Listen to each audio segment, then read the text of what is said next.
નામ અને પરિચય? મારું નામ દિલીપસિંહ સિસોદિયા, આકૃતિ સોસાયટીના ચેરમેન છું અને વસ્તાલમાં આવેલી આકૃતિ સોસાયટી એ 30 વર્ષ થઈ ગયા છે.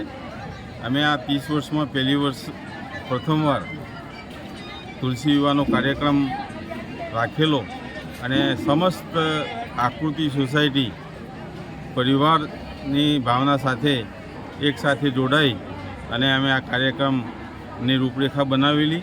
એમાં 3 દિવસીયનો આ પ્રોગ્રામ સતત અમે ઉજવી રહ્યા છીએ.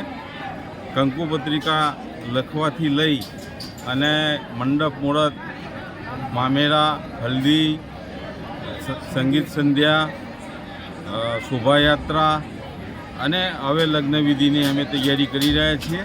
અને અમારા સોસાયટીનો અમારું આમ એક ચેનલ આવે છે ગોકુલધામ, એવું એક પરિવાર તરીકે અમે ગોકુલધામ તરીકે આખી સોસાયટી આવા અવારનવાર પ્રસંગો ઉજવતા હોઈએ છીએ. ગણપતિ કો, નવરાત્રિ કો કે જે બીજા જે પ્રસંગો આવતા એ બધા સામૂહિક અમે એકતાની ભાવના સાથે ઉજવી રહ્યા છીએ.